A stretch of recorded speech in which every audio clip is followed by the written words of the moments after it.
Yeah. Uh.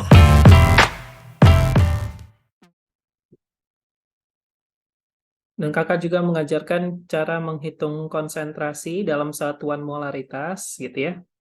Kemudian molaritas bisa digunakan sebagai eh, apa namanya, menghitung berbagai satuan seperti volume.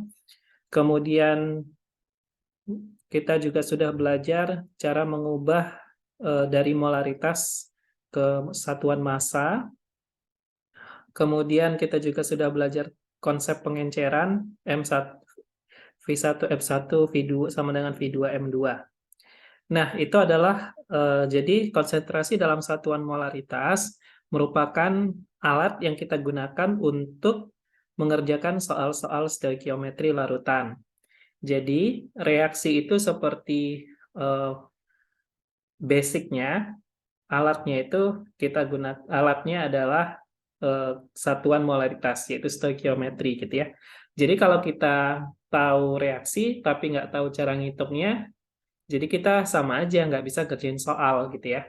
Atau sebaliknya, kita tahu cara ngitung tapi nggak tahu reaksi yang terjadi, hitungan kita bisa jadi salah kayak gitu ya. Nah, makanya kakak ajarin dulu jenis-jenis reaksi, kemudian eh, alat yang digunakan untuk menghitung. Nah, sekarang kita bakalan masuk nih ke soal yang lebih real tentang bab ini, yaitu stoikiometri larutan. Oke, langsung saja. Reaksi kimia sering dilakukan menggunakan reaktan dalam bentuk larutan. Stoikiometri membantu untuk menentukan berapa volume reaktan untuk mendapatkan kuantitas tertentu dari produk yang diinginkan. Gitu ya. Ini kayak kalau mau ngebuat sekian gram produk, kira-kira reaktan yang kita butuhkan berapa ya? Kayak gitu. Misalkan contohnya berapa volume H3PO4 0,0475 molar dalam mililiter yang diperlukan untuk menetralkan 45 mili larutan KOH 0,1 molar. Oke, langkah pertama adalah tuliskan reaksi antara H3PO4 dengan KOH.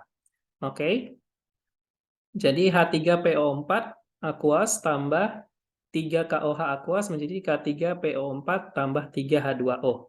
Kenapa KOH-nya harus ada 3? Karena H3PO4 merupakan asam triprotik. Asam triprotik itu adalah asam yang bisa melepaskan 3H+, gitu ya.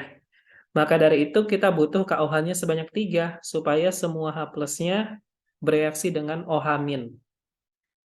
Oke, jadi kita reaksikan H3PO4 tambah 3KOH menjadi K3PO4 aqueous tambah 3H2O liquid. Langkah kedua adalah hitung volume yang diperlukan.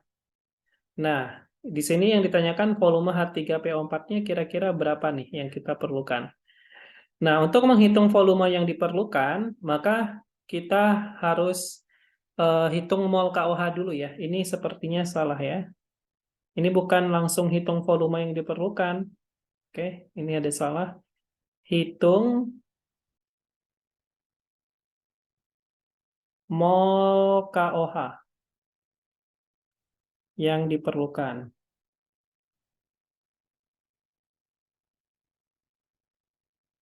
Nah, kita hitung mol KOH-nya ya.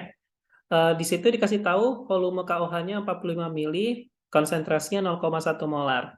Nah, 45 mili kita ubah ke liter, jadi 45 dibagi 1000, ya. Kemudian dikali konsentrasi, jadi kita peroleh mol KOH-nya 4,5 dikali 10 pangkat min 3 mol. Oke. Tahap ketiga, hitung mol asam fosfat yang diperlukan. Oke, caranya menggunakan perbandingan koefisien ya. Di sini koefisien H3PO4-nya 1, koefisien KOH-nya 3. Jadi, mol H3PO4 sama dengan mol KOH 4,5 dikali 10 pangkat min 3 dikali dengan perbandingannya. Perbandingan koefisiennya sepertiga, dikali sepertiga. Jadi 1,5 dikali 10 pangkat minus 3 mol H3PO4. Kemudian, kalau disuruh menghitung volume asam fosfat yang diperlukan, nah, konsentrasi itu sama dengan N per V ya. Jadi, kalau ditanya volume, sama dengan mol per konsentrasi. Molnya 1,5 kali 10 pangkat min 3. Konsentrasi asam fosfatnya berapa? 0,0475. Ya, 0,0475. Oke, kita dapat molnya. Kemudian nanti, dapat volumenya, 1,5 kali 10 pangkat min 3 dibagi 0,0475. Itu nanti volume yang kita peroleh dalam satuan liter. Dia minta dalam satuan mili kan? Jadi kita kali 1000 supaya dapat dalam satuan mili. Hasilnya 31,6 mililiter. Oke, sampai sini ada yang mau ditanyakan?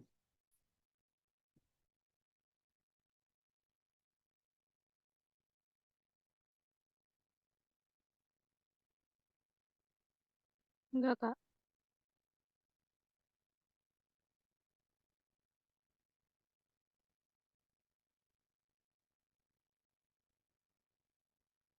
Oke, nggak ada. Kita lanjut. Nah, itu tadi kalau hitung cara mengerjakan bertahap ya. Kalau mau langsung jadi kayak gini nih. Ini kalau mau langsung ya. Tentu kakak sarankan untuk kalian bertahap aja ngerjainnya. Oke. Selanjutnya kita belajar stoikiometri persamaan ion. Berapakah konsentrasi setiap ion dalam larutan Na2CO3? Ini caranya mudah ya.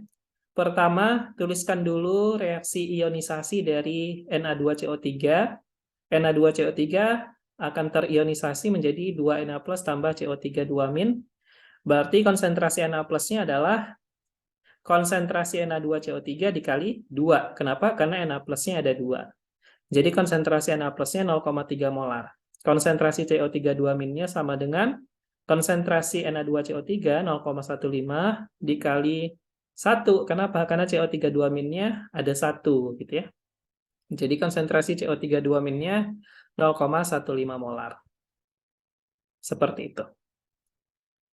Oke, ini ada latihan. Bila konsentrasi larutan ion sulfat adalah 0,75 molar, berapakah konsentrasi Al2SO4 3 kali dengan asumsi semua ion sulfat berasal dari aluminium sulfat? Ini caranya sama aja, maka pertama kita tuliskan reaksi ionisasi dari aluminium sulfat. Al2SO4 3 kali terionisasi menjadi 2Al3+, ditambah 3SO4 2-. Oke. Nah, konsentrasi aluminium sulfat sama dengan 1/3 dikali konsentrasi ion sulfat. 1/3 itu kita peroleh dari perbandingan koefisien ya. Jadi di sini 1/3 dikali 0,75. Oke, jadi hasilnya 0,25 molar. Jawabannya C. Seperti ya. Maaf, Kak. Perbandingan koefisien tuh yang mana? Yang ini. Ini kan koefisiennya 1 ya, jadi nggak dituliskan. Ini koefisiennya 3. Jadi kayak Oh, perbandingan cara ngitung mol juga gitu kan, pakai perbandingan koefisien. Paham? oke. Ya, makasih, Kak. Paham. Oke. Kita lanjut. Yang ini juga gitu tadi. Konsentrasi Na plus misalkan. Konsentrasi Na plus sama dengan koefisien Na plus 2 per koefisien Na2CO3 1 dikali konsentrasi Na2CO3. Gitu.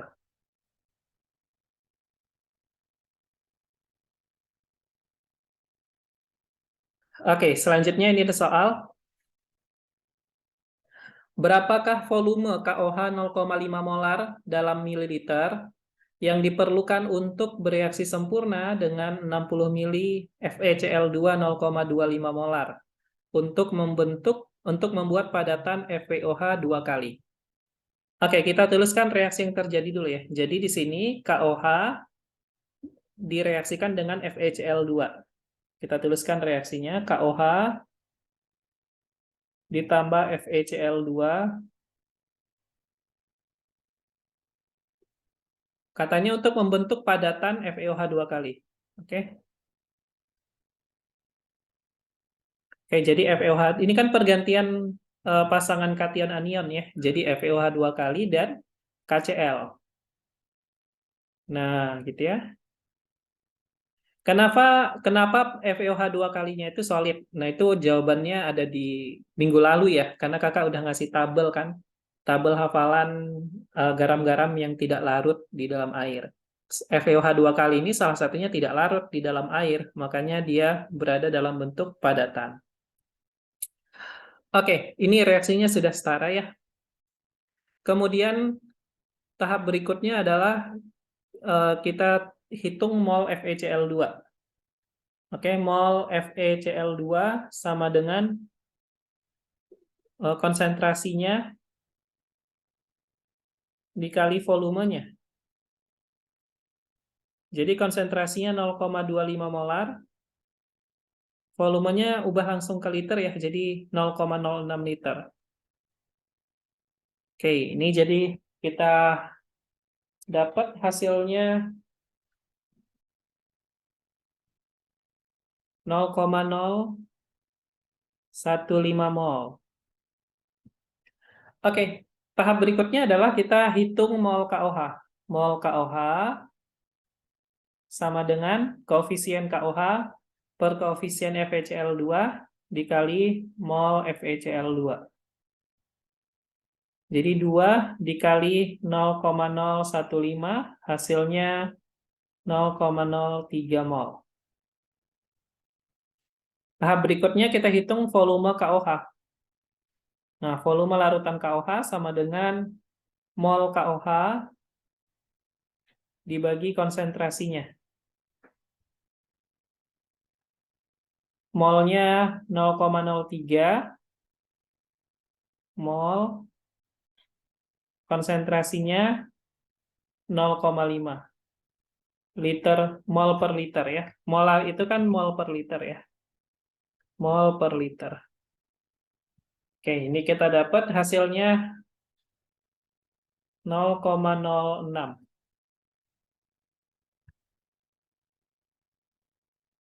Satuannya liter. Dia minta dalam satuan mili, jadi ini setara dengan 60 mililiter. Nah, seperti itu ya.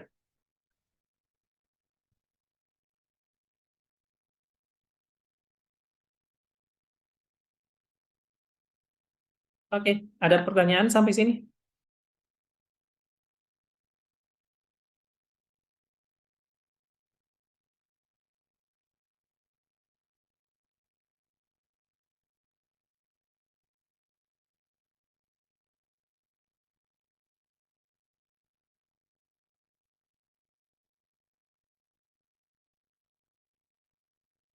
Oke, tidak ada pertanyaan ya. Kita lanjut. Oke, ini ada contoh soal yang lain. Berapa gram PbI2 yang akan terbentuk bila 20 mili larutan FeI3 0,8 molar dicampurkan dengan 50 mili larutan PbNO3 2 kali 0,3 molar. Oke, kita tuliskan dulu reaksi yang terjadi. Jadi di sini yang direaksikan adalah FeI3, larutan FeI3 dengan larutan PbNO3 2 kali.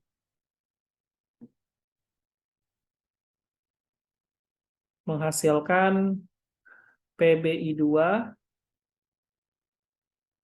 dan FeNO3 3 kali.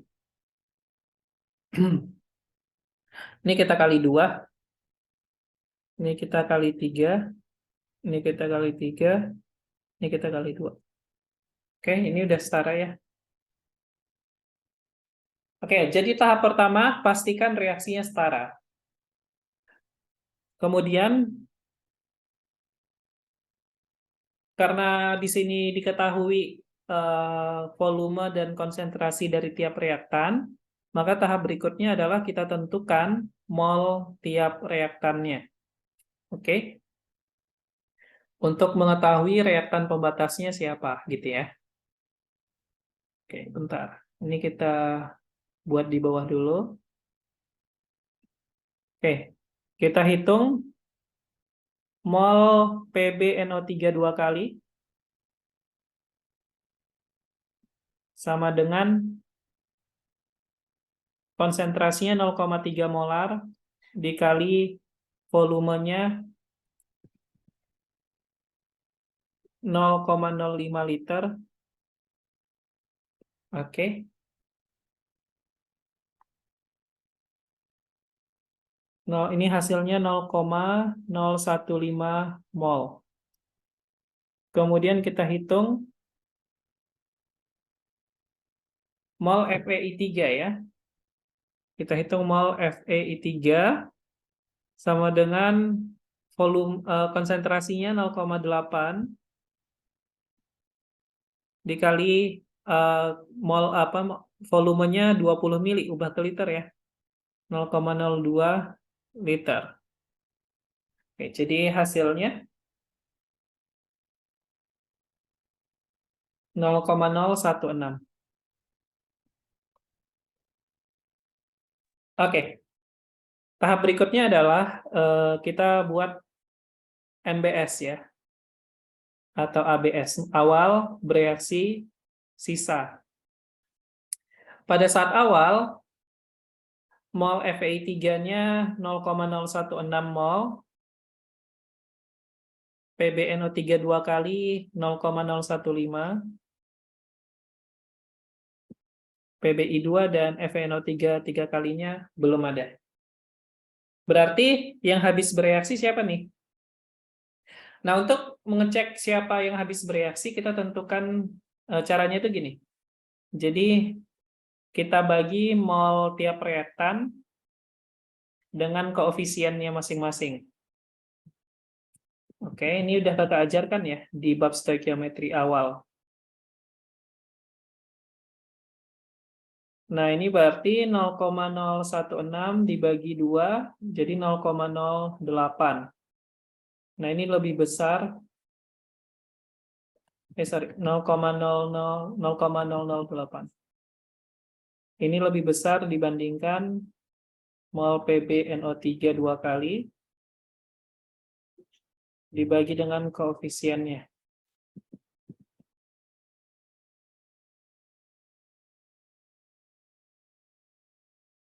Ini 0,015 dibagi 3. 0,005. Oke, berarti PbNO3 dua kali adalah reaktan pembatas.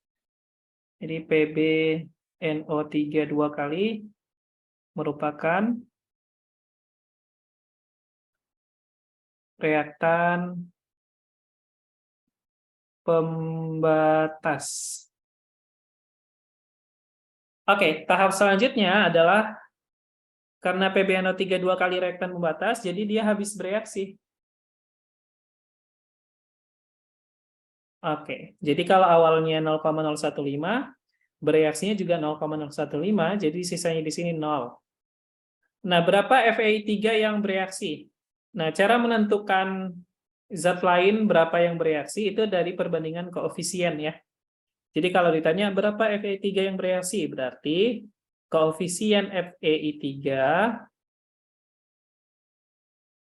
per koefisien reaktan pembatas dikali mol reaktan pembatas. Gitu ya caranya. PbI2 juga gitu, koefisien PbI2 dibagi dengan koefisien reaktan pembatas dikali mol reaktan pembatas. Ini juga seperti itu.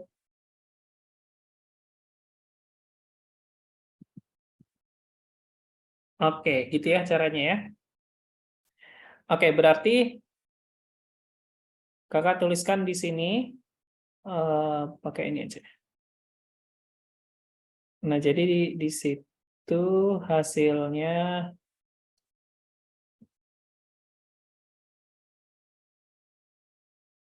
ini 0,01.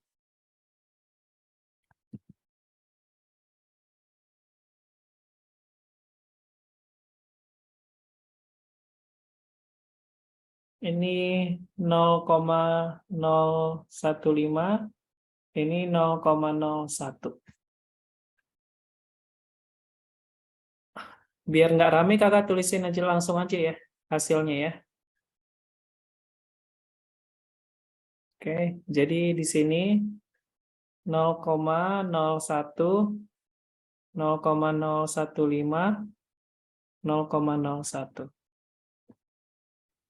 Oke, berarti FEI 3 yang bersisa adalah 0,016 dikurang 0,01, jadi 0,006.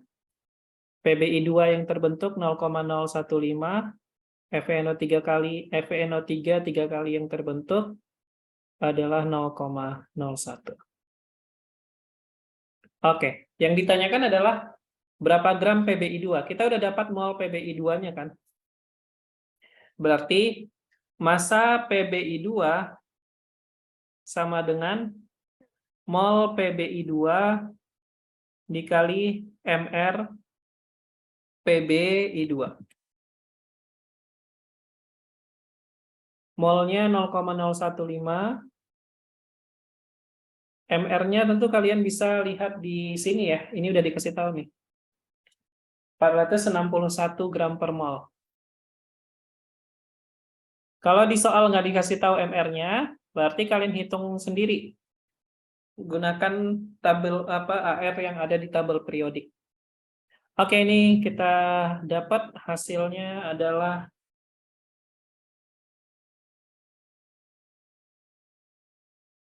6,915 gram. Oke, itu ya hasilnya ya.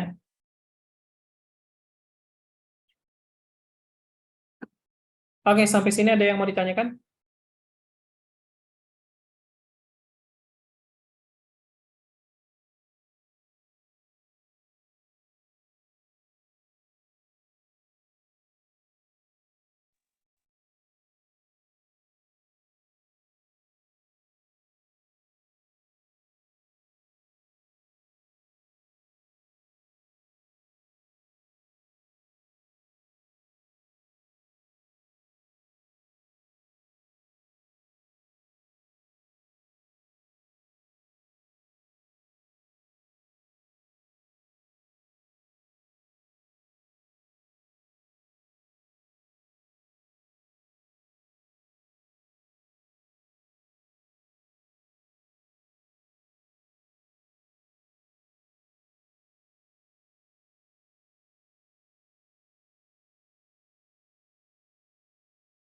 Oke, nggak ada. Kita lanjut.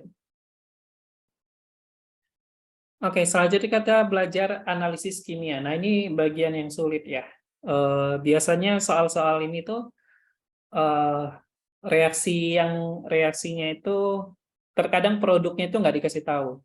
Kalau soal yang ini kan dikasih tahu ya produknya, yang mengendap siapa gitu kan ya. Nah, ada beberapa soal yang tidak dikasih tahu produknya. Nah, jadi analisis kimia ini ada dua, ada analisis kualitatif, tujuannya untuk menentukan zat apa yang terkandung dalam sampel. Misal, kita punya suatu sampel, terus kita tambahkan reagen tertentu. Ketika dia berubah menjadi, misalkan terbentuk endapan berwarna kuning. Nah, kita bisa nebak nih, berarti di dalam larutannya itu mungkin saja ada iminase, kayak gitu ya, di dalam sampelnya. Jadi analisis kualitatif itu hanya menentukan zat apa yang terkandung di dalam sampel. Tapi kita belum bisa menentukan berapa banyak zat tersebut di dalam sampel. Maka muncullah analisis yang kedua, analisis kuantitatif. Tujuannya untuk menentukan berapa jumlah zat dan komposisinya dalam sampel. Oke, bagaimana metode analisis yang kita lakukan gitu ya untuk melakukan analisis kualitatif dan kuantitatif. Yang pertama adalah tentunya melakukan analisis kualitatif dulu supaya kita tahu apa yang terkandung di dalam sampel. Nah, setelah kita tahu apa yang terkandung di dalam sampel, barulah kita lakukan analisis kuantitatif. Ya, analisis kuantitatifnya cara yang kedua adalah mengubah semua unsur yang ada dalam sampel menjadi senyawa yang diketahui rumus kimianya. Jadi misalkan ada ion I-. Nah, ion I-nya itu kita ubah dulu menjadi suatu senyawa yang rumus kimianya sudah kita ketahui secara pasti. Misalkan I-nya kita reaksikan dengan Ag+, jadi nanti terbentuklah AgI. Nah, kenapa harus kita ubah menjadi senyawa kimia? Supaya kita bisa melakukan perhitungan stoikiometri. Oke? Yang ketiga adalah menghitung kandungan setiap unsur berdasarkan senyawa hasil konversi. Jadi yang ketiga ini adalah bagian hitung-hitungannya, bagian stoikiometrinya, gitu ya. Ini contohnya nih. Ini adalah analisis penentuan klor. Sebanyak 1 gram sampel insektisida yang mengandung klor didekomposisi sehingga seluruh klor diubah menjadi Cl-. Perak nitrat kemudian ditambahkan untuk mengendapkan seluruh ion klor menjadi AgCl. Setelah endapan disaring dan dikeringkan, diperoleh massa sebesar 2,022 gram. Tentukan persen massa klor dalam insektisida. Nah, jadi tahap pengerjaan ini kita punya insektisida, sampel ya, sampel insektisida. Sampel. Jadi pertama kita punya 1 gram sampel insektisida.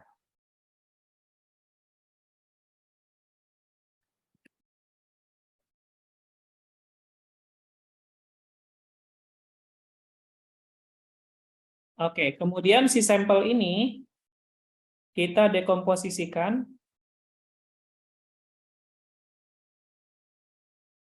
mengalami dekomposisi yang mengakibatkan seluruh Cl yang ada di dalam sampel berubah menjadi Cl-. Oke. Kemudian Cl-nya kita reaksikan dengan perak nitrat. Perak nitrat rumusnya apa? AgNO3.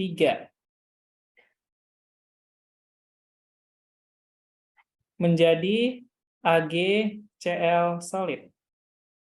Kayak gitu kan? Nah, kemudian AgCl solid yang kita peroleh ini kita saring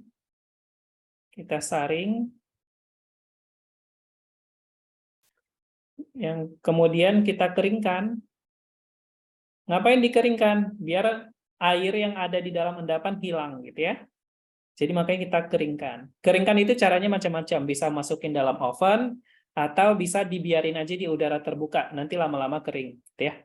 Atau dijemur aja di bawah sinar matahari. Jadi caranya macam-macam untuk mengeringkan endapan. Udah, nanti kita dapat AgCl murni gitu ya. Nah, kayak gitu kurang lebih tahap-tahapannya. Oke, bagaimana cara kita menentukan persen massa klor? Oke, ini caranya mudah. Jadi, kita tuliskan reaksi yang terjadi apa sih? Reaksi pentingnya itu adalah Cl- menjadi AgCl solid. Jadi, Cl- aqueous ditambah AgNO3 aqueous menjadi AgCl solid.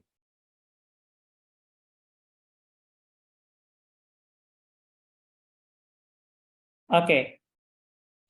Selanjutnya yang kita lakukan adalah menghitung.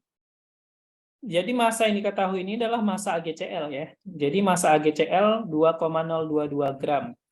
Jadi tahap berikutnya adalah kita hitung mol AgCl.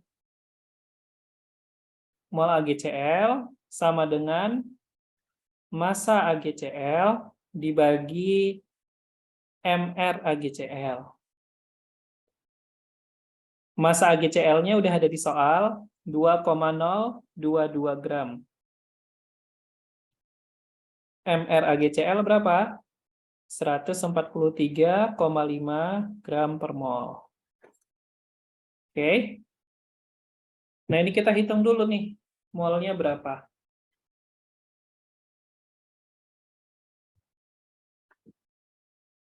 Nah, ini hasilnya 0,0141 mol.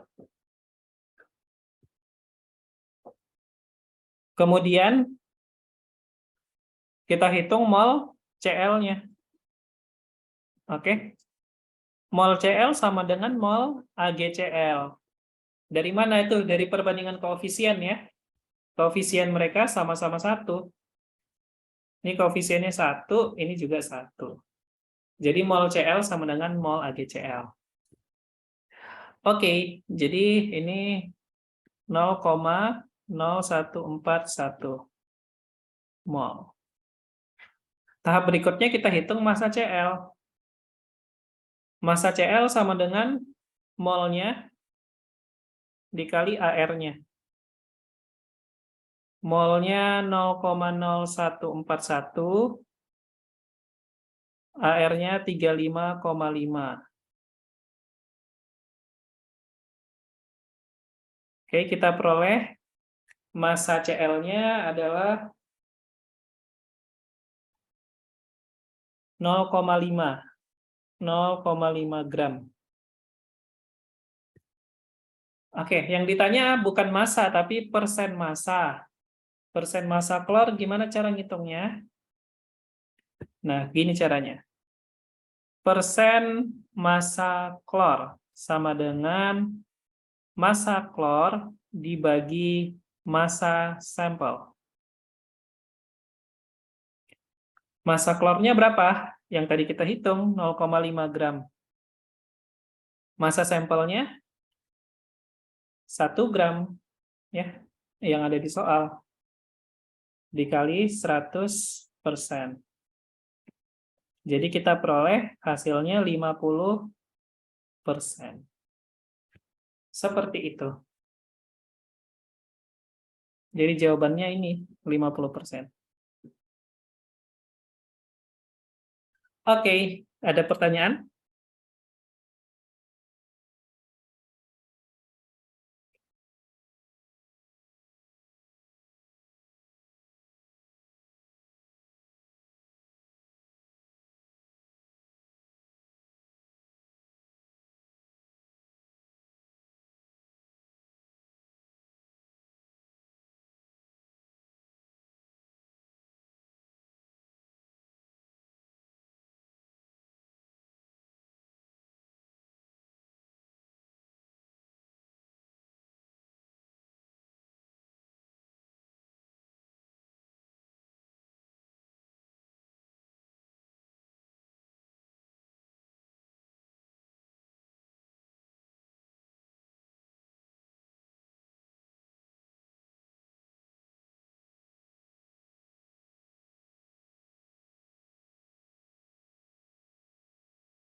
Gimana? Bisa ngerjain soal ini?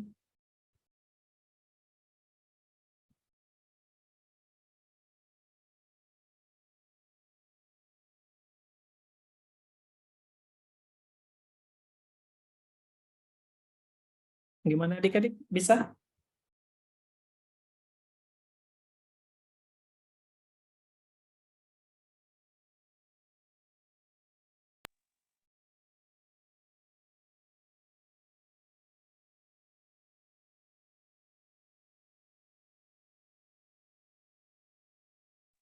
Gak tahu, Kak. Nggak tahu maksudnya apa?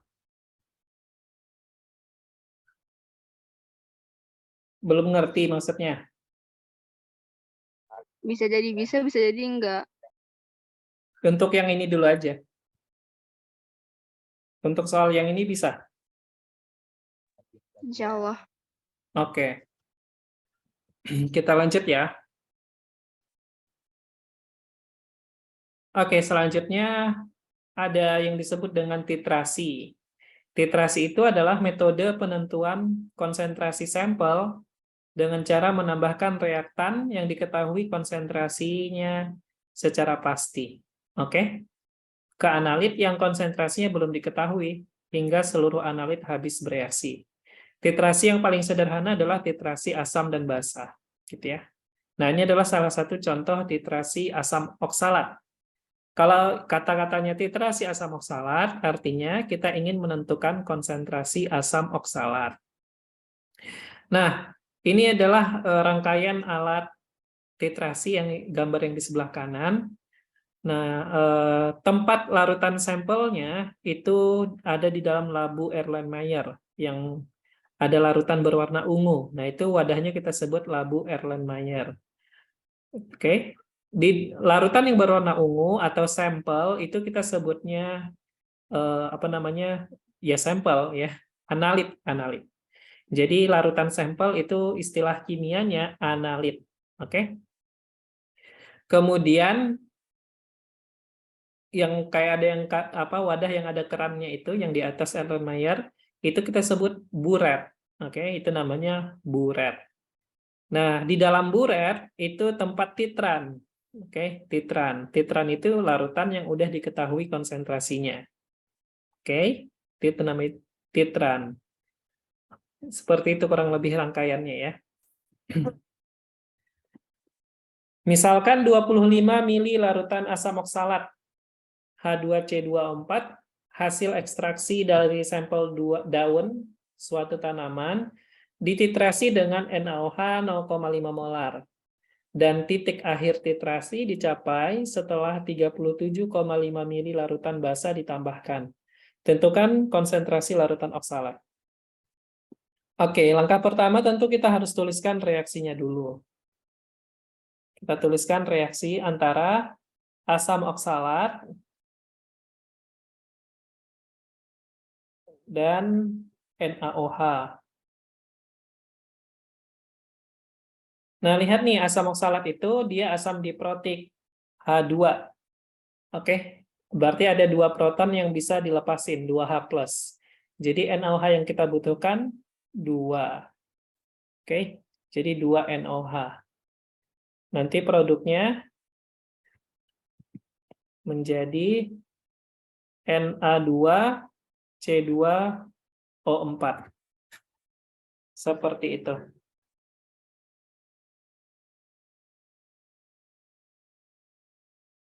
Oke.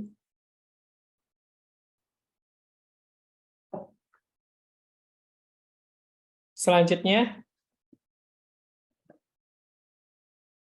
reproduk yang satunya lagi adalah H2O ya. Oke, seperti itu. Berarti kita hitung dulu nih mol NaOH-nya. Mol NaOH sama dengan konsentrasi NaOH dikali volumenya. 0,5 molar dikali volumenya 37,5 mili. Ubah ke liter ya, jadi 0,0375 liter. Oke, jadi itu hasilnya berapa? 0,5 dikali 0,0375. Hasilnya 1,875 dikali 10 pangkat min 3 mol. Gitu ya. Selanjutnya kita hitung mol H2C2O4. Mol H2C2O4 berarti koefisien H2C2O4 per koefisien NaOH dikali mol NaOH. Jadi setengah dikali 1,875 dikali 10 pangkat min 3 mol. Oke, itu hasilnya. 9,375 dikali 10 pangkat min 4 mol. Oke, tahap terakhir kita hitung konsentrasi asam oksalatnya ya. Konsentrasi larutan asam oksalat sama dengan molnya, mol asam oksalat bagi volume larutan asam oksalat. Molnya 9,375 dikali 10 pangkat min 4 mol dibagi volumenya dalam satuan liter 0,025 liter. Oke, itu hasilnya. 0,0375 molar.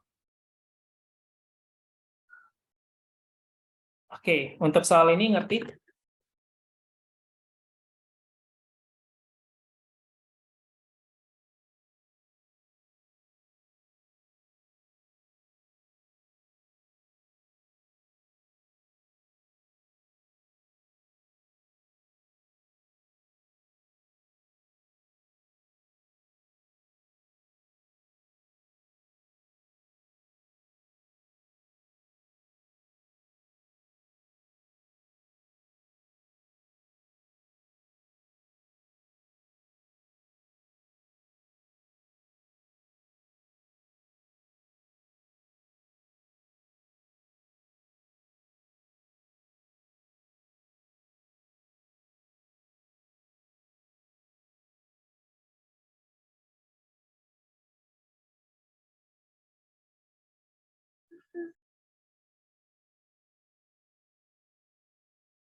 Ini diam semua, paham nggak?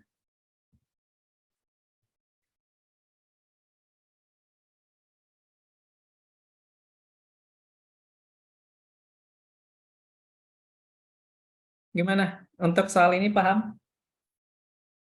Tinggal jawab paham aja gitu. Biar kita lanjutin. Paham Kak, paham. Paham, insya Allah. Oke, begitu dong. Kalau kakak diam kali kakak bingung kalian paham atau enggak gitu ya. Nah, kalau paham kita bahas satu soal lagi, habis itu kita masuk ke bab redox.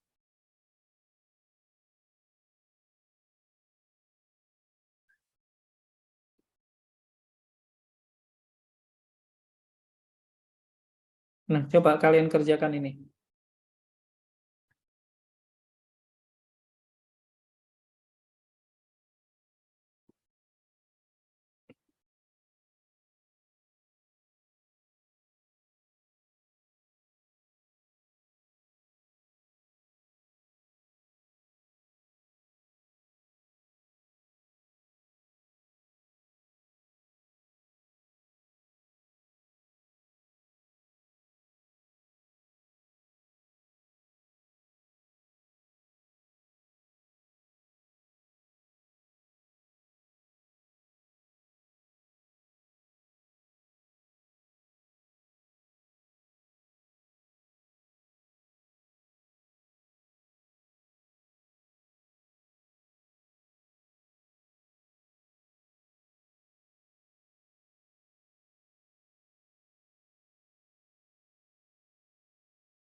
3,72 bukan, Kak?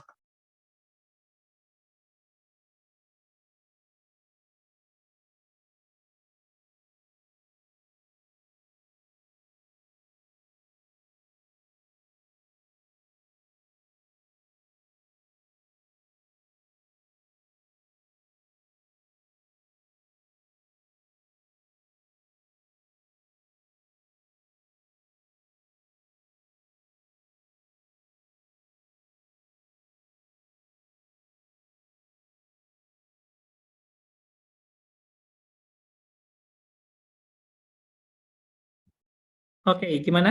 Bisa mengerjain soal ini?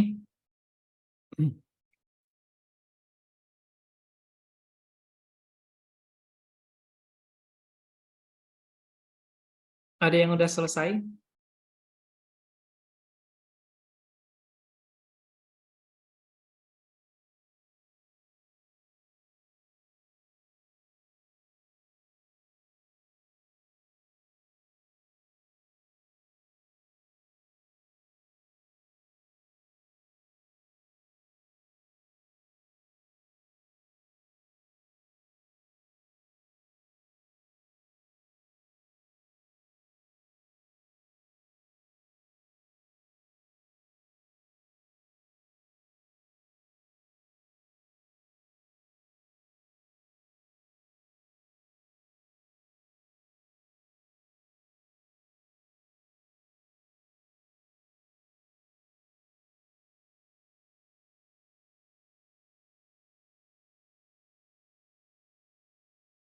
Oke, kita bahas saja ya. Ini kategori soal sulit ya. Jadi kalau kalian belum bisa, nggak masalah. Oke, jadi kakak ajarin cara ngerjainnya. Tahap pertama tentu kalian harus tuliskan reaksi yang terjadi dulu. Oke, reaksi yang terjadi di sini tuh ada dua ya, karena kita punya K2CO3 dan K2SO3 di dalam campuran. Kemudian eh, kita larutkan dalam air dan kita reaksikan dengan BaCl2. Oke, jadi reaksi yang terjadi itu ada dua buah reaksi. Reaksinya adalah yang pertama K2CO3 ditambah BaCl2 menjadi BaCO3. Nah, ini padatan ya. BaCO3 itu adalah padatan putih. Oke. Padatan berwarna putih.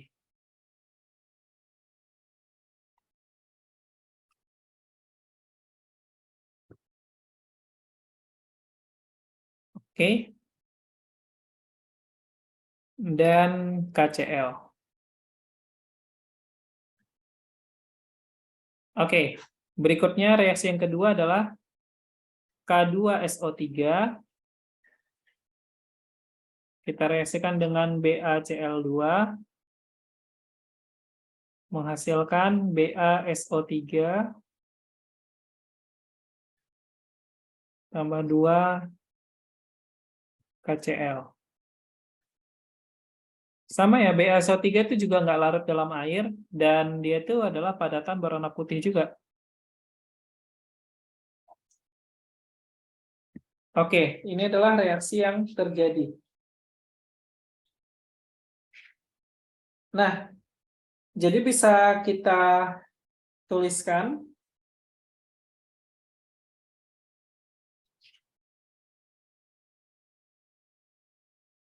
massa endapan putih yang terbentuk itu kan 0,7443 gram. Jadi massa endapan putih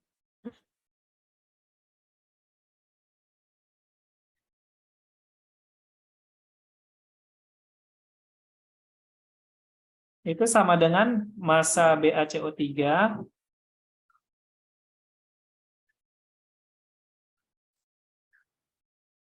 ditambah massa BaSO3. Seperti itu ya. Selanjutnya,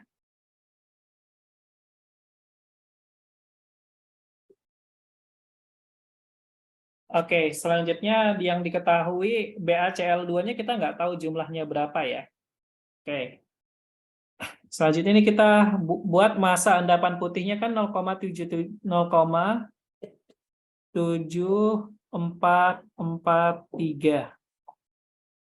gram sama dengan massa BaCO3 itu berarti sama dengan mol BaCO3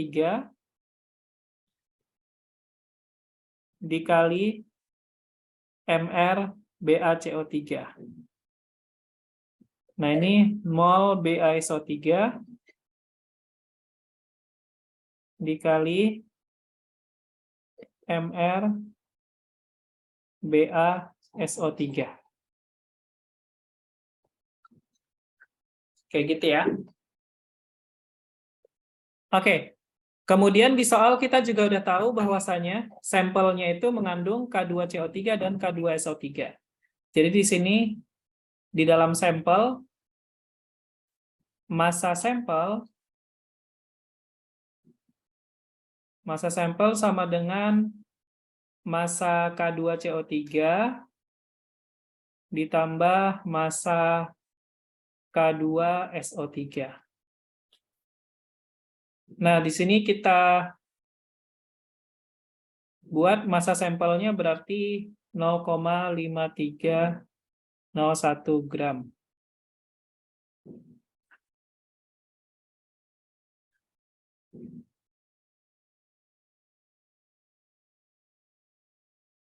Oke, di sini kita misalkan, biar mudah ya. Misal massa K2CO3 sama dengan X gram. Jadi kita bisa tahu massa K2SO3-nya adalah 0,5301 minus X gram. Nah, kayak gitu ya. Oke. Tujuannya memisalkan itu apa? Tujuannya untuk menghitung mol K2CO3 ya. Berarti mol K2CO3 sama dengan massanya X dibagi MR-nya. MRK2CO3 ini harus dihitung dulu ya. Itu 138,2.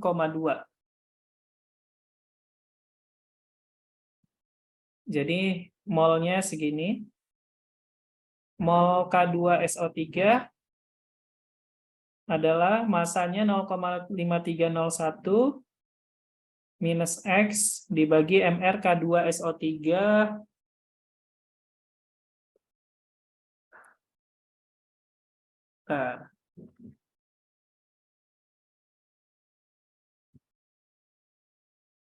di 158,2 mol. Oke.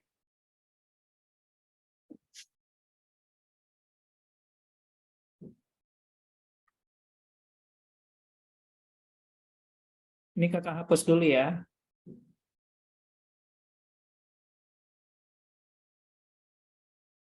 Oke. Kalau kita punya K2CO3 molnya X per 138,2 mol, maka BaCO3 yang terbentuk juga X per 138,2 mol, karena perbandingan koefisiennya 1:1. Kemudian, kalau kita punya K2SO3 0,5301 min X per 158,2 mol,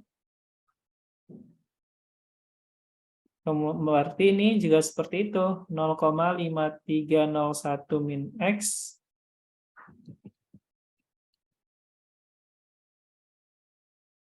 dibagi 158,2 mol. Oke, jadi kita udah tahu mol BaCO3 dan massa dan mol BaSO3. Selanjutnya kita kerjakan yang ini tadi. Jadi ini 0,7443. Kita bisa ubah jadi mol BaCO3-nya berapa? X dibagi 138,2 dikali MrBaCO3 ini kita hitung dulu. Oke, kita hitung dulu.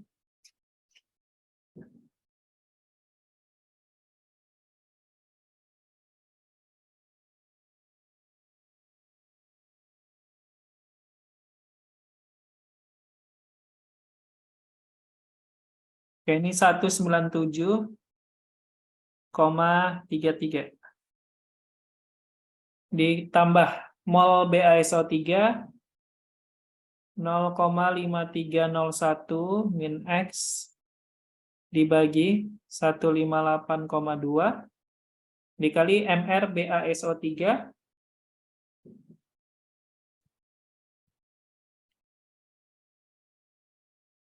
217,33. Nah, tugas kita menentukan nilai X itu ya. Jadi tugas kita menentukan nilai X. Sebentar, kakak hitung dulu.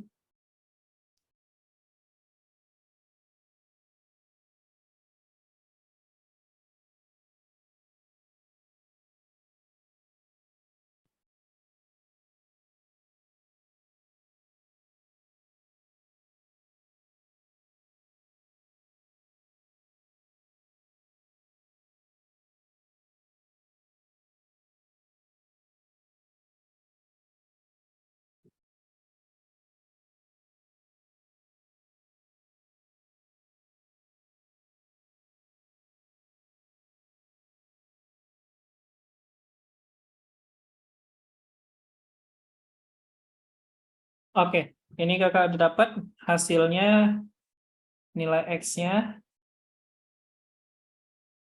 0,297 gram. Ingat tadi X itu adalah massa K2CO3 kan? Jadi kita peroleh, jadi massa K2CO3 adalah 0,297 gram dan massa K2SO3 adalah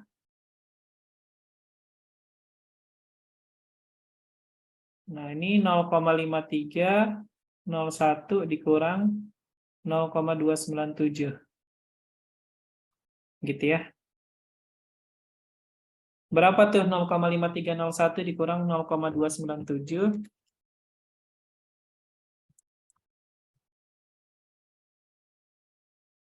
Oke, hasilnya 0,2331 gram. Oke. Yang ditanya adalah persen massa. Jadi persen massa K2CO3 yaitu massa K2CO3 dibagi dengan massa sampel dikali 100%.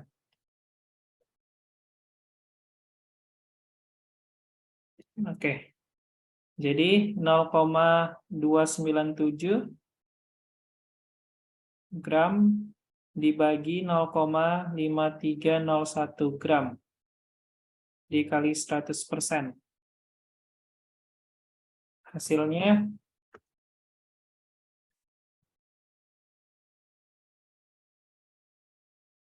56%.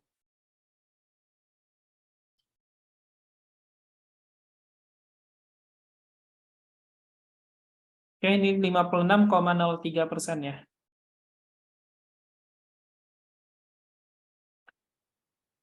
Berarti persen K2SO3 sisanya aja. 100% dikurang 56,03, 43,97.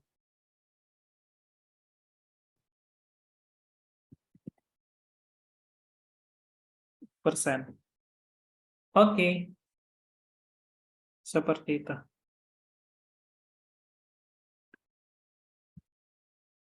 Oke, ada pertanyaan?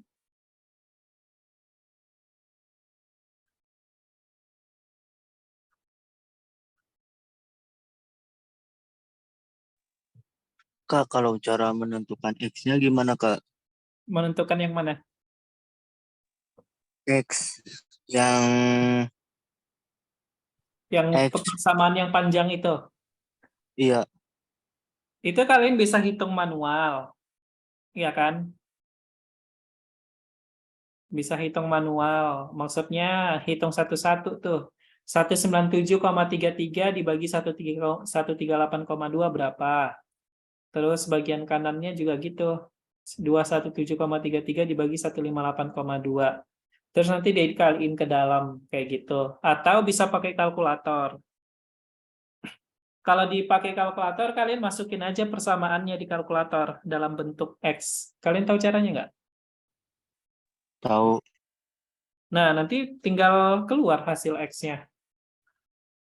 Masukin aja persamaan panjang itu, nanti tinggal pencet Shift, Solve, terus sama dengan.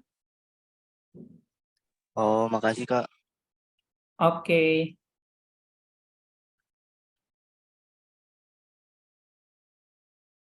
Oke, bagi yang tidak tahu, coba kakak cariin ini ya, video tutorialnya di YouTube. How to cara mencari nilai X di kalkulator.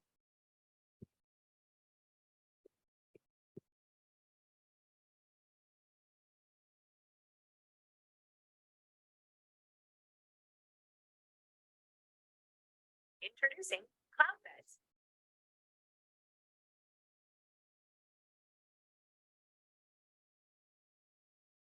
Nah, ini kakak kirimin di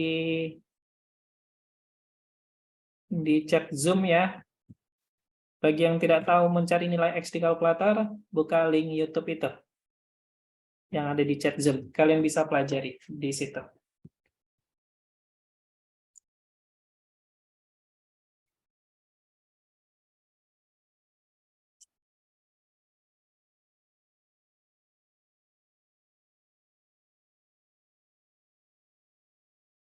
Oke.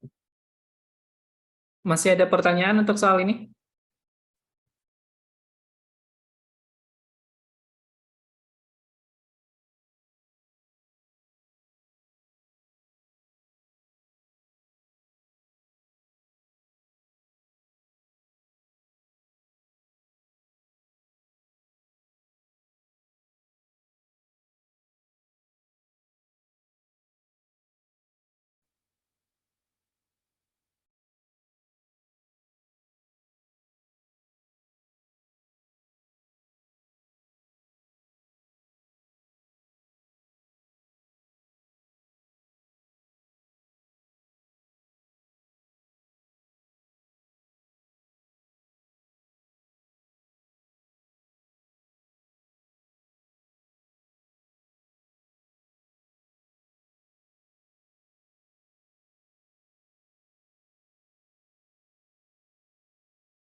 Oke, kalau tidak ada pertanyaan, kita lanjut ke bab berikutnya, yaitu reaksi redoks dan stoikiometrinya.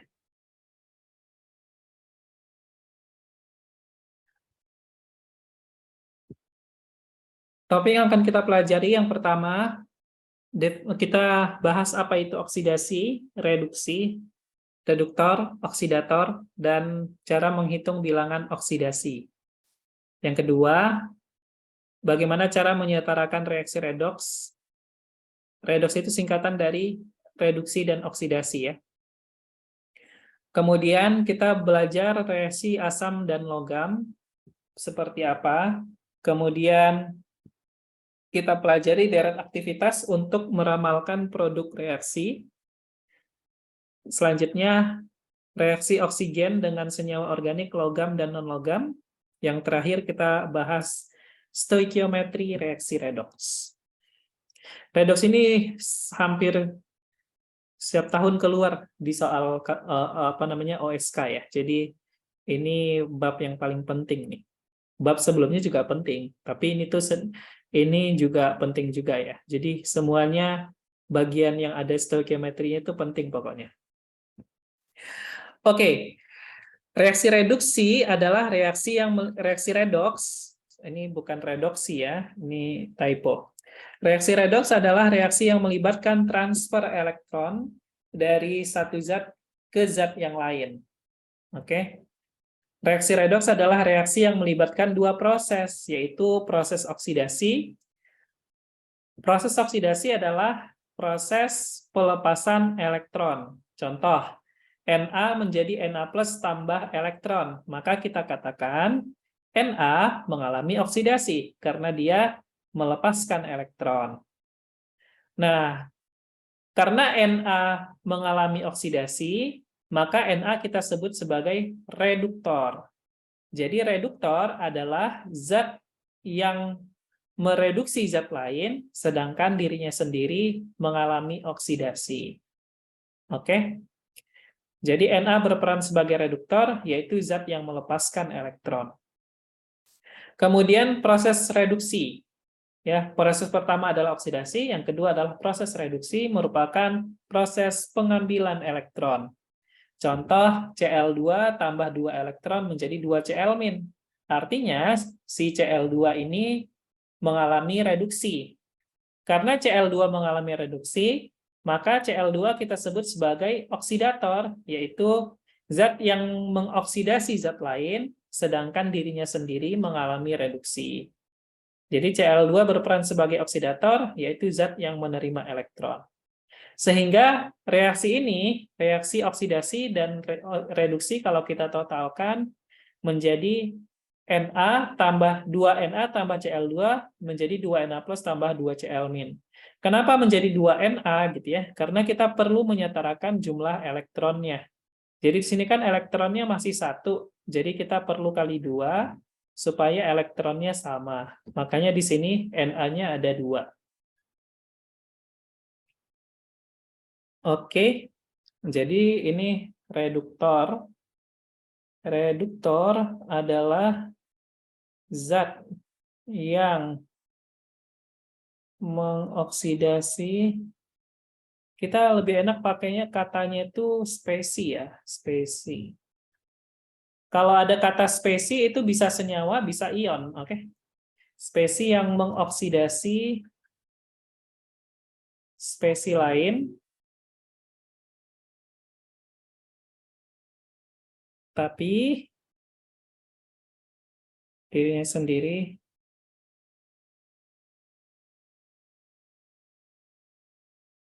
mengalami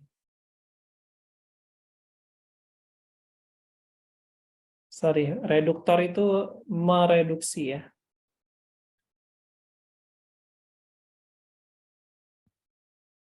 Kita buat tinta yang berbeda. Spesi yang mereduksi mengalami oksidasi. Nah, gitu.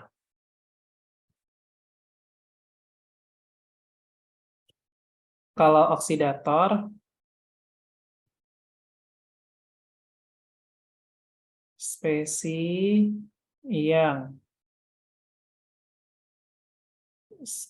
lain,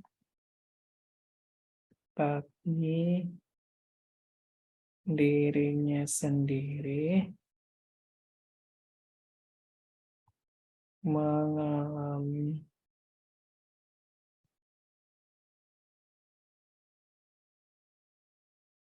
mengoksidasi reduksi. Oke. Seperti itu ya.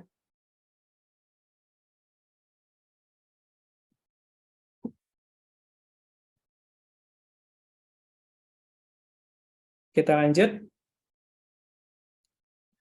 Selanjutnya adalah bilangan oksidasi. Istilah bilangan oksidasi pertama kali ditemukan oleh Anthony Lavoisier untuk menerangkan reaksi suatu zat dengan oksigen.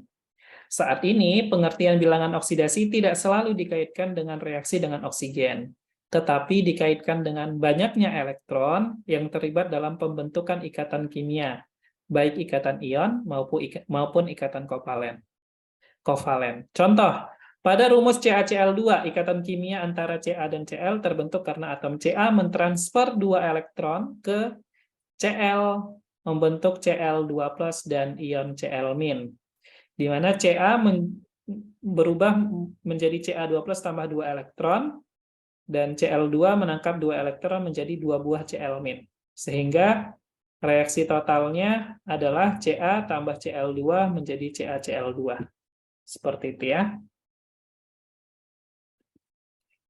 Nah, bagaimana aturan penentuan bilangan oksidasi? Ini harus dihafalkan ya, wajib. Oke, wajib dihafalkan. Oke, kakak tulisin aja nih.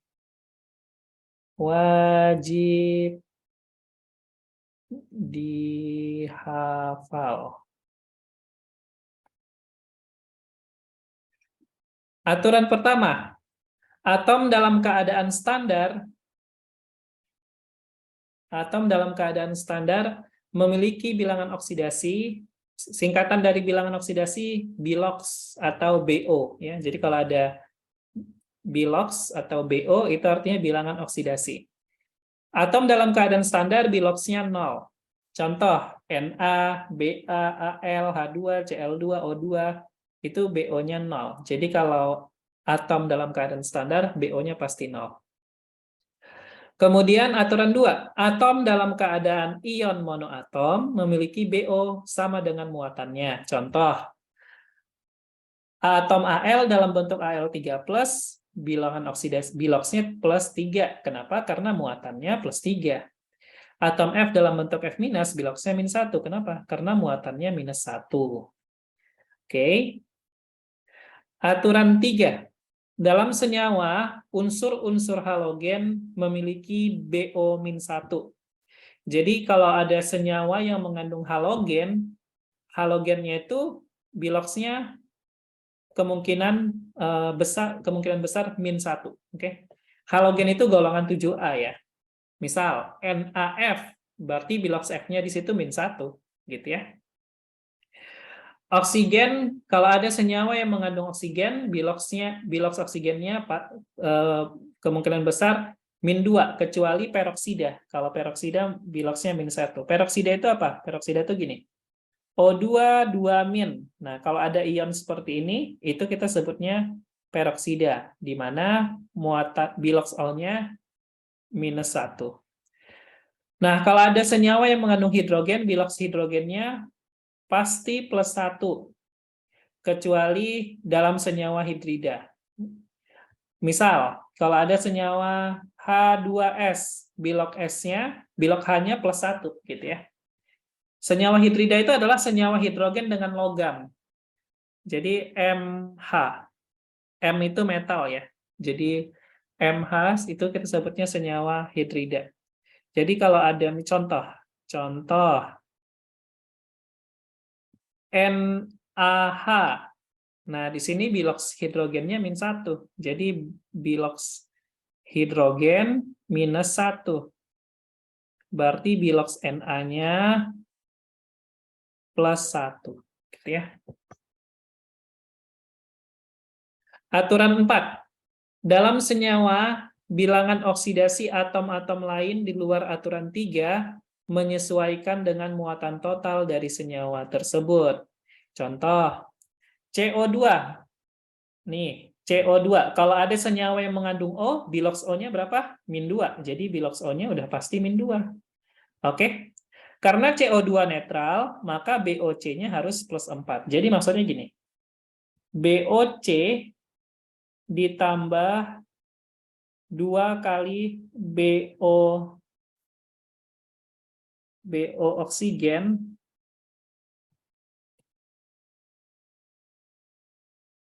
gitu ya. Kenapa dikali 2? Karena oksigennya ada 2. Itu sama dengan 0. Kenapa 0? Ya karena CO2 tidak bermuatan. Oke. Jadi BOC-nya sama dengan 2 dikali -2 sama dengan 0. Oke, jadi BOC-nya sama dengan +4, gitu ya. Tentukan bilangan oksidasi atom Cl pada ion ClO4-. Ini wajib dihafal ya. Oke, 4 poin ini, aturan 1 sampai aturan 4. Tentukan bilangan oksidasi atom Cl pada ion ClO4-. Oke, Jadi di situ bilox Cl ditambah 4 kali bilox O, karena O-nya ada 4, sama dengan muatan ionnya. Muatan ionnya berapa? -1. Oke. Berarti bilox Cl sama dengan -1 dikurang 4 kali bilox O. Ini bilox O-nya kita pindahin ke kanan. Jadi -1 dikurang 4 dikali bilox O-nya berapa? -2. Jadi ini jawabannya -1 tambah 8, yaitu +7. Jadi jawabannya D. Oke. Iya, Kak. Ini, Siap. ini masih mudah ya. Nanti makin sulit, makin sulit. Tentukan bilangan oksidasi atom Cr dalam MgCr2O7. Oke, nah ini makin sulit nih. Jadi di sini bilox Mg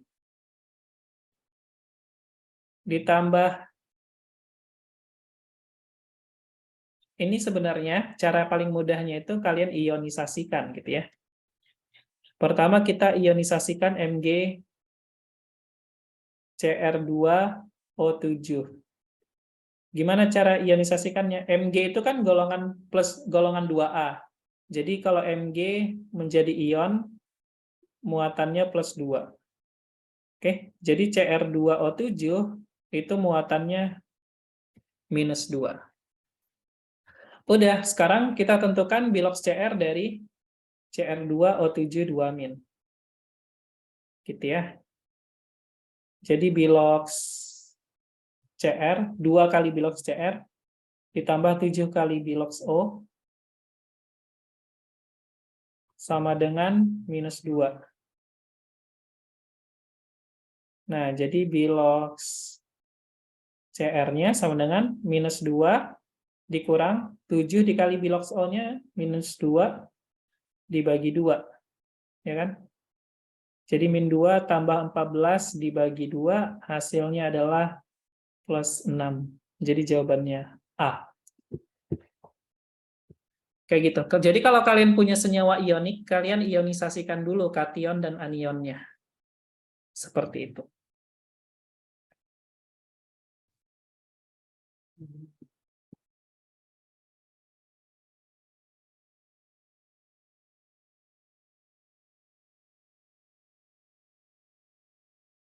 Oke, selanjutnya tentukan bilangan oksidasi masing-masing atom dalam Ki3. Nah, ini caranya juga sama. Pertama, kalian ionisasikan dulu Ki3-nya. Ki3 kalau kita ionisasikan menjadi K dan I3. Kenapa bukan 3I? Nah, ini dia nih. Oke, karena K itu muatannya +1. Oke. Muatannya itu +1, kenapa? Karena K itu golongan 1A. Jadi muatannya +1. Berarti I3-nya harus -1. Kalau kita buat kayak gini, misalkan Ki3, K plus sama 3I-, muatannya nggak netral. Oke, jadi ini muatannya +1, ini -3. Jadi kan totalnya -2 kan? Jadi tidak netral. Jadi di situ ionnya K plus dan I3-. Ion I3- itu ada nggak? Ada. Ion I3- itu namanya ion triiodida. Oke. Jadi bilox 3 kali bilox I sama dengan -1. Jadi bilox I-nya -1/3. Oke. Jadi K-nya +1, I-nya -1/3. Ada nggak bilox I pecahan? Ya ada. Bilox pecahan tuh ada ya. Oke. Tapi yang umum memang biloxnya bilangan bulat. Itu yang umum. Oke. Oke. Kita sudah belajar apa itu reaksi oksidasi dan reduksi, dan kita sudah belajar bagaimana cara menentukan bilox. Nah, reaksi redoks adalah reaksi yang melibatkan perubahan bilox, oke? Di mana oksidasi, proses yang menyebabkan kenaikan bilox, atau pelepasan elektron yang sudah kita bahas sebelumnya. Reduksi proses yang menyebabkan penurunan bilox atau penangkapan elektron. Contoh, CH4 tambah O2 menjadi CO2 tambah H2O. Di sini, C-nya mengalami peningkatan bilox dari -4 menjadi +4, artinya CH4 mengalami oksidasi menjadi CO2. Oksigennya mengalami perubahan bilox dari 0 menjadi -2, berarti oksigennya mengalami reduksi, karena biloxnya menurun. Gitu ya. Pertanyaan umum dalam reaksi redox. Contoh, reaksinya Fe2O3 solid tambah 3C solid menjadi 4Fe solid tambah 3CO2 gas. Yang pertama, apakah reaksi di atas merupakan reaksi redox? Bagaimana membuktikannya? Oke, untuk menjawab soal yang pertama ini, jawabannya iya. Buktiinnya gimana? Nah, buktiinnya adalah dengan menghitung bilox masing-masing atom di dalam senyawa. Karena Fe2O3, kita tuliskan dulu ya. Karena di situ Fe, biloxnya kalau di dalam Fe2O3, kita tuliskan dalam bentuk senyawa aja ya.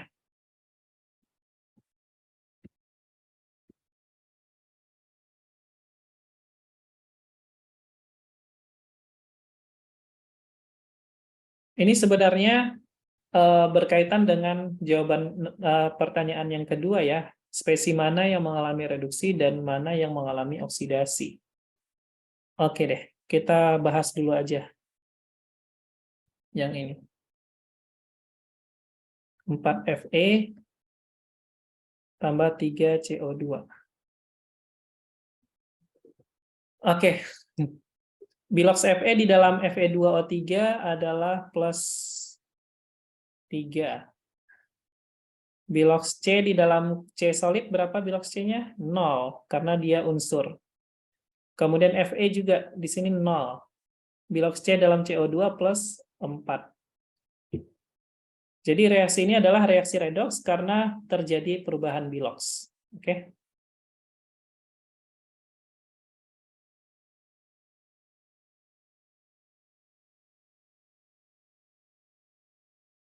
Seperti itu.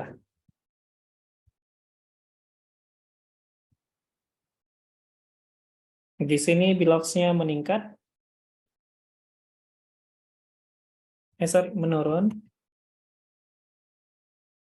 Bilox Fe menurun.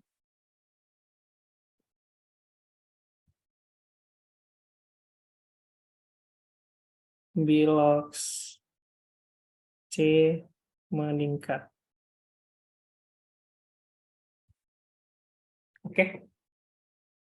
Yang kedua, bila reaksi di atas merupakan reaksi redox, spesies mana yang mengalami reduksi dan mana yang mengalami oksidasi? Oke, yang mengalami oksidasi adalah karbon. Karbon teroksidasi menjadi CO2. Jadi karbon teroksidasi. Yang mengalami reduksi adalah Fe2O3. Fe2O3 tereduksi menjadi Fe. Selanjutnya, spesies mana yang merupakan oksidator? Oksidator adalah zat yang mengoksidasi zat lain, spesies yang mengoksidasi spesies lain, sedangkan dirinya sendiri mengalami reduksi. Jadi, oksidatornya adalah Fe2O3.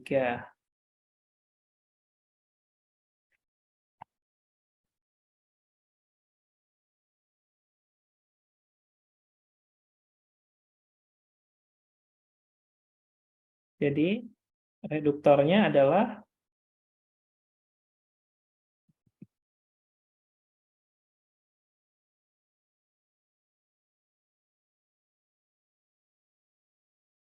karbon. Gitu ya. Nah, ini adalah pertanyaan-pertanyaan sederhana yang sering ditanyakan untuk kalau mengenai reaksi redox. Seperti itu. Tipe reaksi redoks itu macam-macam ya. Jadi ada reaksi pembakaran. Reaksi pembakaran adalah reaksi antara suatu senyawa dan molekul oksigen menghasilkan senyawa yang mengandung oksigen. Jadi misalkan hidrokarbon ditambah O2 menjadi CO2 tambah H2O. Ini kita sebut reaksi pembakaran. Yang kedua adalah reaksi disproporsionasi. Reaksi disproporsionasi adalah reaksi di mana satu reaktan dapat mengalami oksidasi dan reduksi. Jadi reaktannya satu, tapi dia mengalami oksidasi dan juga reduksi sekaligus.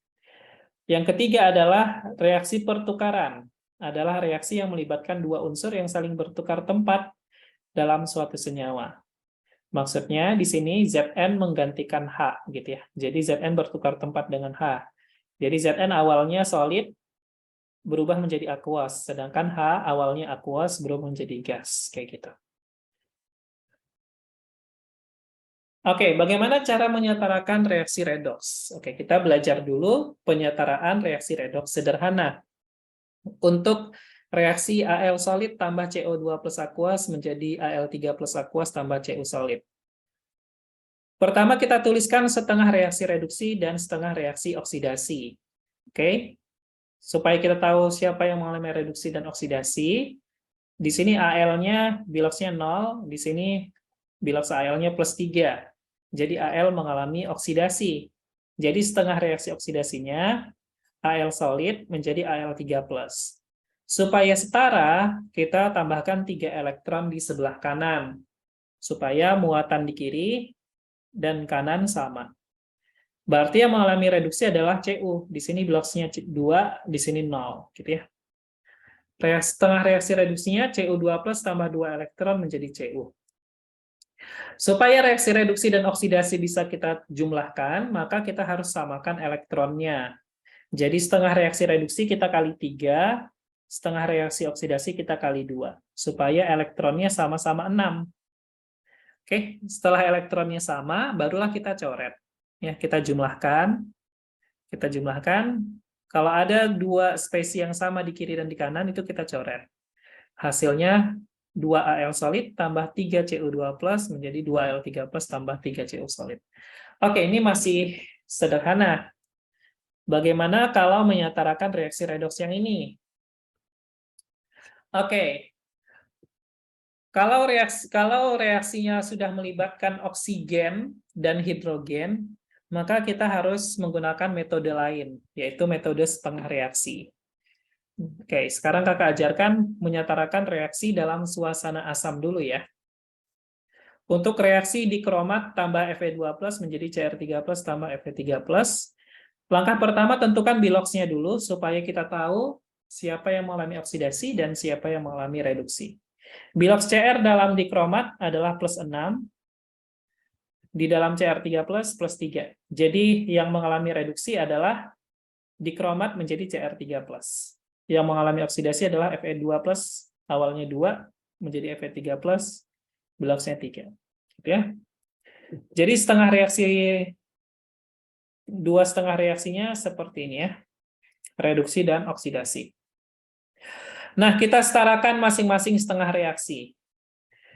Oke. Tahap pertama kan tadi tuliskan 2 setengah reaksinya. Udah. Tahap yang kedua, setarakan atom selain H dan O. Jadi di sini kan Cr-nya di sebelah kiri 2, maka di sebelah kanan Cr-nya juga harus 2. Makanya Cr3+-nya kita kali 2. Fe-nya udah sama ya, jadi nggak usah diubah lagi. Kemudian setarakan O dengan menambahkan H2O. O di sebelah kiri 7, maka kita perlu tambahkan 7H2O di sebelah kanan. Oke?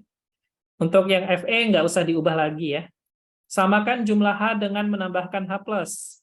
Hidrogen di sebelah kanan ada 14, maka kita perlu tambahkan 14H+ di sebelah kiri. Oke? Oke, setelah jumlah atomnya sama, kemudian kita setarakan muatan dengan menambahkan elektron.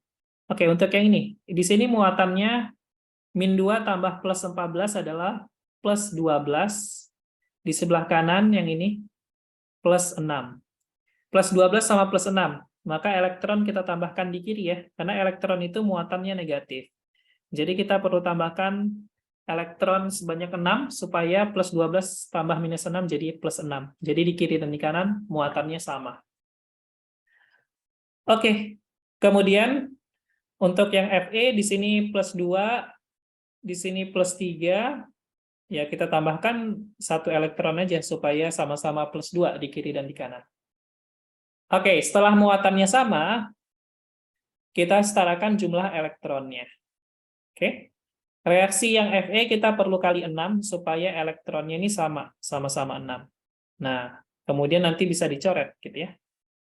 Jadi reaksinya 6 Fe2+ tambah 14H+ tambah Cr2O72- menjadi 6 Fe3+ tambah 2 Cr3+ tambah 7H2O. Nah, penyetaraan reaksi redoks yang melibatkan H dan O memang ribet, jadi kalian harus sabar mengerjakannya. Nggak boleh terburu-buru ya. Kalau terburu-buru kadang-kadang salah jadinya. Jadi harus sabar. Oke, sampai sini bisa menyatakan reaksi dalam suasana asam? Bisa. Oke.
Lanjut.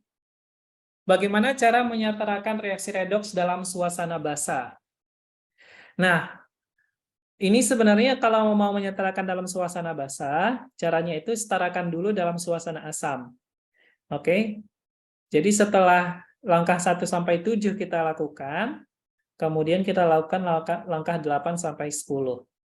Langkah 8-nya adalah tambahkan OH- di kedua sisi sebanyak jumlah H+. Maksudnya apa sih? Nah, tadi kan di sini H+-nya ada 14 gitu ya.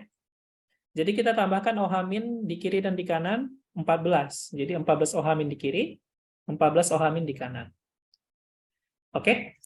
Nah, kemudian 14H+ tambahkan H+ sama OH- menjadi H2O. Oke? Jadi kalau ada 14H+ tambah 14 OH- menjadi 14H2O. Nah, jadi 14H2O di kiri, di kanan 7H2O. Jadi kita coret, sisanya di kiri itu 7. Jadi reaksinya dalam suasana basa adalah 6 Fe2+ tambah 7H2O tambah Cr2O72- menjadi 6 Fe3+ tambah 2 Cr3+ tambah 14 OH-. Seperti itu. Jadi kalau mau menyatarakan dalam suasana basa, setarakan dulu dalam suasana asam. Baru dilanjutkan ke penyetaraan reaksi dalam suasana basa. Oke, nah ini coba kalian setarakan dua reaksi ini. Di pertemuan selanjutnya kita bahas stoikiometri reaksi redoks ya. Nah, hari ini kita tutup dengan latihan soal ini. Coba kalian kerjakan dulu.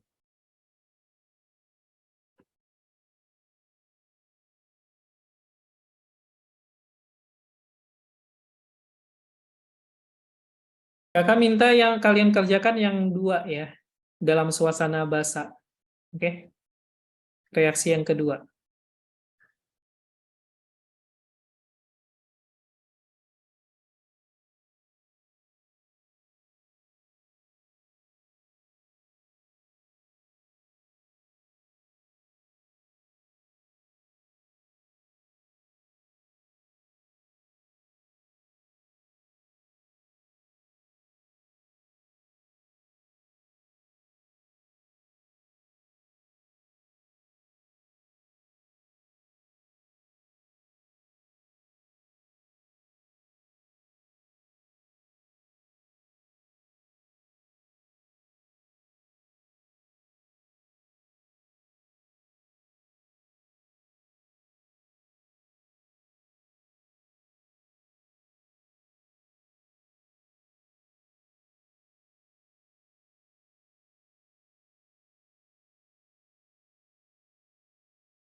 Oke, ayo kita bahas ya yang nomor 2. Oke, pertama kita tentukan biloxnya dulu. Di sini bilox Cl di dalam ClO min itu plus 1 ya. Bilox P di dalam VO3 min itu plus 5. Bilox Cl dalam ClO3 min itu plus 5. Bilox P dalam VOH3 itu plus 3. Jadi setengah reaksi reduksinya VO3, kalau ditanya nanti yang mengalami reduksi, jadi kalian bisa jawab gitu ya. Yang mengalami reduksi VO3 min, yang mengalami oksidasi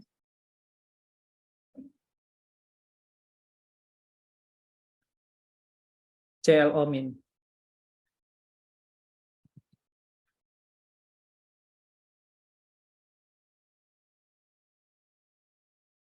Oke, ini kakak bantu nyeterain ya. ClO minus menjadi ClO3 min. Cl-nya udah sama ya, sama-sama 1. O-nya di kiri 3, di kiri 1, O di kanan 2, 3. Jadi kita tambahkan 2H2O di kiri. Selanjutnya, hidrogen di kiri 4, di kanan 0, jadi 4H+. Muatan di kiri berapa? Muatan di kiri minus 1 ya, di kanan plus 3. Jadi kita tambahkan 4 elektron. Supaya muatannya sama-sama minus 1. Oke, untuk reaksi oksidasinya udah setara. Selanjutnya yang reduksinya. VO3 min menjadi VOH3 kali. Oksigennya udah sama-sama 3, jadi langsung kita setarakan hidrogennya aja. 3H+ gitu ya. Kemudian di sini kita tambahkan 2 elektron. Nah, jadi muatannya di kiri dan di kanan sama-sama 0. Selanjutnya ini kita kali 2. Ini kita kali 1 ya. Kita jumlahkan, berarti ClO minus ditambah 2 VO3 min ditambah 2H2O ditambah H+-nya di kiri, ini kan 2 dikali 3, jadi ini ada 6H+ gitu ya. Karena dikali 2, ini 4, jadi ini dicoret. Ini masih sisa 2 kan, berarti di sini 2H+. 2H+. Elektronnya ini jadi 4 elektron, jadi dicoret. Ini tuh tadi jadi 2 VO3 min ya. Ini juga menjadi 2 VOH3. Nah, berarti ini ClO3 min ditambah 2 VOH3 kali. Gitu. Kemudian ini dia minta dalam suasana basah. Oke, tahap selanjutnya adalah kita tambahkan OH min di kiri dan di kanan sejumlah H+. H+-nya ada 2, jadi kita tambahkan 2 OH min. Ditambahkan 2 OH min. Oke, OH min tambah H+ jadi H2O ya. Jadi ClO min 2 VO3 min 2H2O ditambah lagi 2 OH min 2H+ jadi 2H2O. Ini ClO3 min tambah 2 VOH3 kali tambah 2 OH min. Jadi reaksi setaranya ClO minus tambah 2 VO3 minus tambah 4H2O menjadi ClO3 min tambah 2 VOH3 kali tambah 2 OH min. Nah, ini udah setara ya.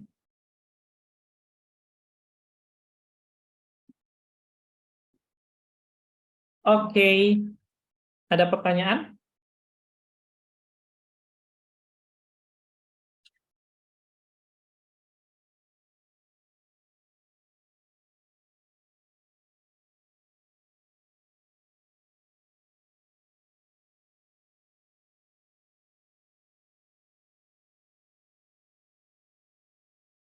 Oke, kalau tidak ada pertemuan hari ini kita cukupkan sampai di sini.